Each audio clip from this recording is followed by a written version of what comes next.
I'm going to hike one of the most difficult hikes at Ōrākei Mount Cook National Park in New Zealand.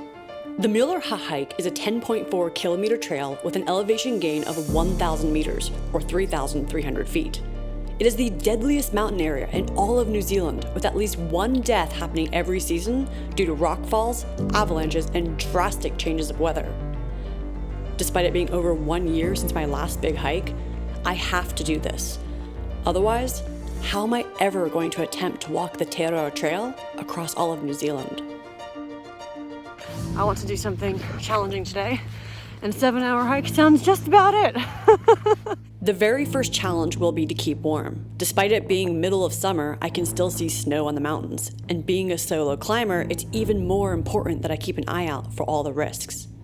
I have not seen snow in a very, very long time since being in New Zealand, and I miss it. I don't know if I'll see that snow, but that's exciting.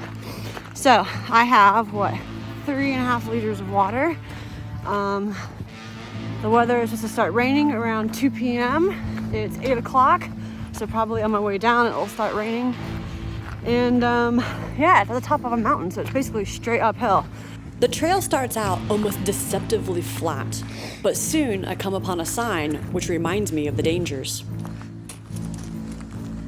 I just passed a couple who said, "It's gorgeous up there.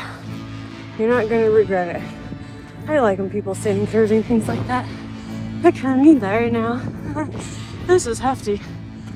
Immediately, I was faced with stairs. Stairs, stairs everywhere. Stairs, stairs, I don't care. And not just a few stairs. Stairs, stairs, there's no bears. Stairs, stairs. I don't know how to rhyme that last word.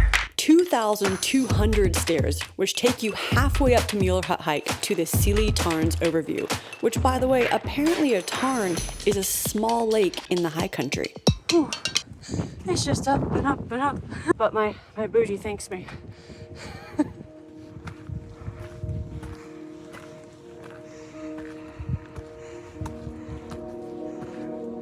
As I gained altitude, the alpine climate began to kick in.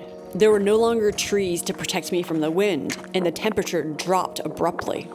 Just passed some girls who said 2.5 kilometers to go, so let's do it.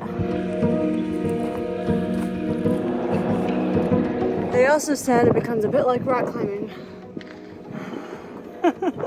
What am I doing?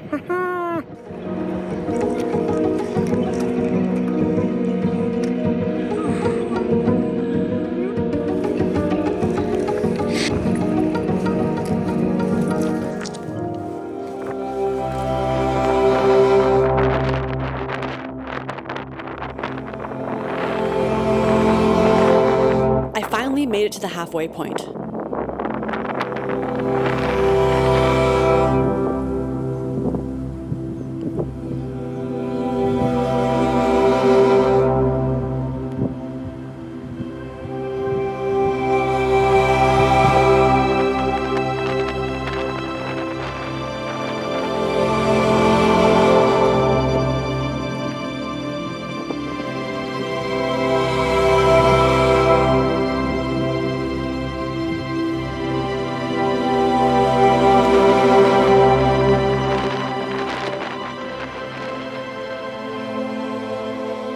But I did not give myself permission to stay for very long. As much as I love a good view, and I'd love to sit there and just relax and chill, I really want to get to Mueller Hut because everyone says it's worth my time. And it's already, 10 in the morning? And it's probably like another hour and a half up. And rule of thumb is that you should try to be off a mountain by 2 p.m. because that's when the storms kick in, and the weather forecast confirms that. I've got protective layers and obviously a really good rain jacket, but I'd rather not have to come down the hill and rain if I can prevent it. So onwards and upwards. Immediately after Sealy Tarns, it was like rock climbing. I was literally scrambling up the hill at times. It is super exposed up here. Holy crap, it's cold.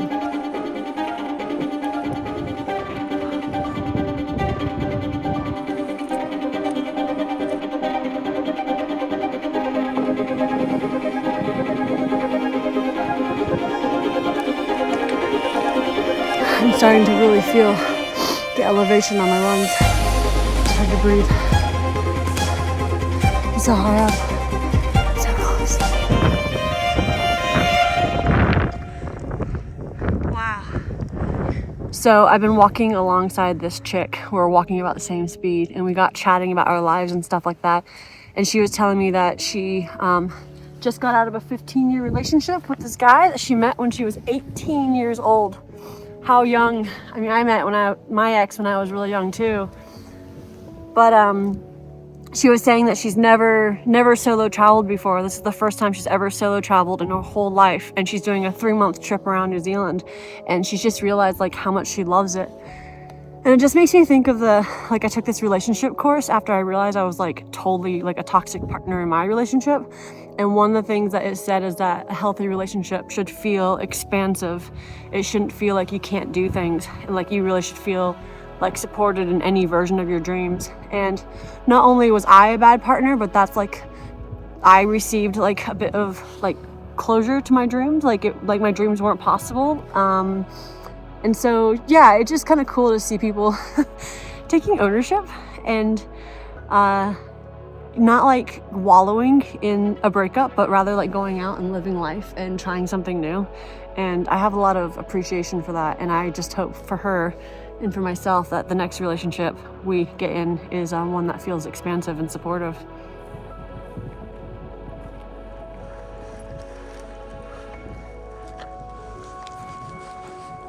I'm at that point in the hike where I'm starting to feel a little miserable and hopeless. Come on, second wind.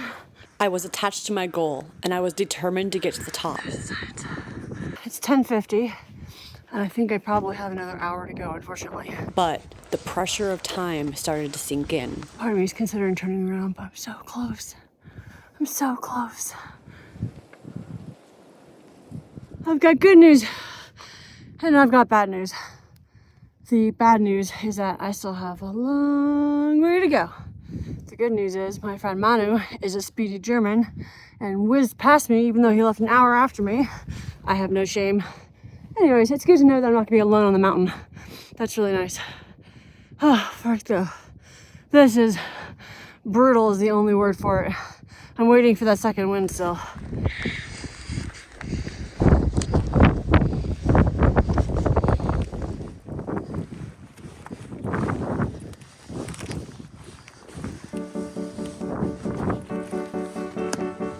I finally made it to the point in the hike where I could see the Mueller Hut, and there was also a beautiful overlook.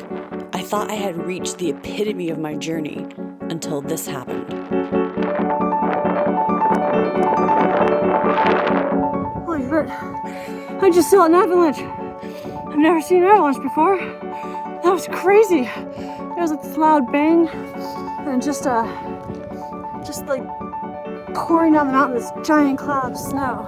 It wasn't a big one, but man, it was loud. That was nuts. I've never seen that before. Holy crap.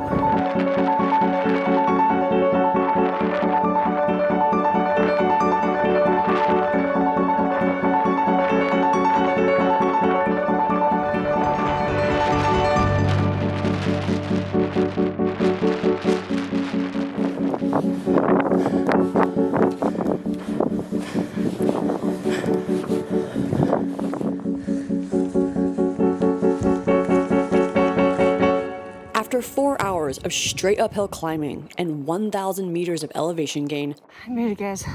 It's right behind me. however, in the back of my mind, I was constantly thinking about the fact that I needed to get off the mountain within the next couple of hours. That said, I decided to give myself a wee moment to indulge in the fact that I made it. What do you think of the trail? Pardon me? What do you think of the trail? Quite nice. Yeah. Actually. When you climb a mountain like this, how do you prepare? What do you bring? When I climb a mountain, Like what coming like here? here, Yeah. really important is enough water. That's basically you have to bring for every 1.5 hours of climbing. You have to bring like 1 liter of water at least, even if it's cold like here. And then enough food, which is high in protein or in fat. So basically, cheese. Whoa, flash meat. So I will say the one thing that I forgot to bring was gloves and a snow hat. I didn't bring one at all, generally speaking, but I do have 2 pairs of wool socks and then some underlayers, plenty of water, and some food. So other than the coldness part, I'm doing good. This is Melissa, and I'm Trevor. Right, and you're Kiwi and South African, right? Yeah. Sweet. What was the hardest part of the trail? Ooh. Probably the stairs. Yeah, stairs was the mental part, I think. Yeah. Was the hardest part. I thought the rocks, because by the time I got to the rocks, I was so unstable, and then I had to balance a lot. So, yeah, worth it? Yeah, definitely worth it. Do you have any other hikes you'd recommend? Oh, yes. Paparoa was good. Okay. It's one of the great walks now, and it was very nice. Oh, heck yeah. Mount Taranaki was really cool, like walking up to the summit. Yeah. Nice. I did Tongariro a couple months ago, and I'm hoping to do it in winter, July, which will be Yes. fun. So. Tongariro was really nice. Yeah. Cool. Awesome. Well, thank you. Cheers. Thank you very much for having us. Having never stayed in any of the numerous huts available throughout New Zealand, seeing this hut was inspiring. I knew I had many more trips like this in my near future. However, I still had weather on my mind, and it was time to start my downward journey. So it took me way longer to get up than I thought it would. It's 12:30. I'm just leaving now, but Manu was ahead of me, and there's a lot of people that are still hiking. And to be honest, it's gonna be a busy trail going down. So I felt the risk was pretty low, and if I did end up messing myself up or something like that, there'd be a lot of people along the way to find me. So downwards, yay! One misconception in hiking is that going down the mountain is a lot easier than going up the mountain. While in some ways that is true, in a lot of ways it's not. The hardest part is that you have to balance a lot on rocks right now. And at the end of the trip, your legs are jello and you kind of out of steam. Because most people have steam going up the mountain, not going down. I think what's awesome is there's people still coming up the mountain, even though I'm like trying to get down and be safe. And people wearing like ridiculously unprepared like levels of like shoes and clothes, and like you can just tell that they are maybe either don't care or they're newbies. But I think that's great, actually. I think it's great when I see people who are like not doing it exactly how it should be done, because I think it can be really intimidating, and just getting out is a good idea. I mean, there's also the safety aspect, of course. When you're on a mountain like this, you don't want to be that person that's having to be helicoptered down. So there is a balance to be had there. But I think, generally speaking, I think it's cool when people get out and they're not doing it perfectly. As I passed Sealy Tarns, what I knew to be the halfway point, I found myself saddened that the adventure was coming to an end. Over the past year, I have been so focused on healing after divorce, building my adventure YouTube course, and preparing for my facial reconstruction surgery that it's felt like adventure has been sidelined. But this South Island trip, particularly the outdoor bits, has reminded me how important outdoor adventure is to me, and how cool would it be to achieve such a big goal as walking across all of New Zealand. The nagging question I can't get rid of, though, is how am I practically going to make this all happen with all of these obstacles still in the way?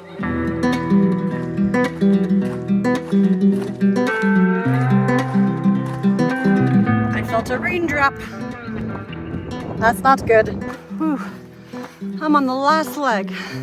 My feet are jelly. Well, my legs, actually. I need to pee really bad. There's a bunch of people behind me, so that's not happening. And I'm so hungry. But I'm close. I'm so close.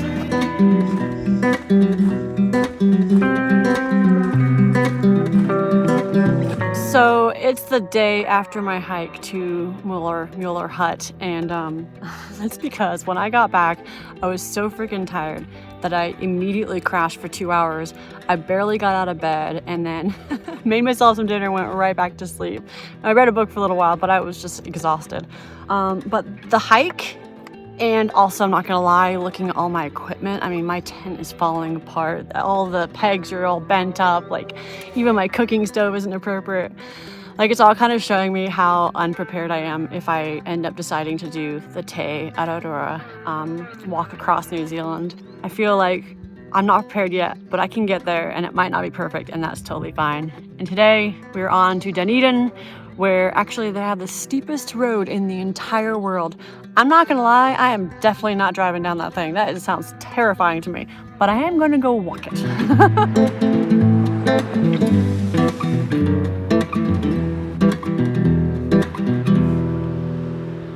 Is it everything you hoped and dreamed for? Yeah. Great.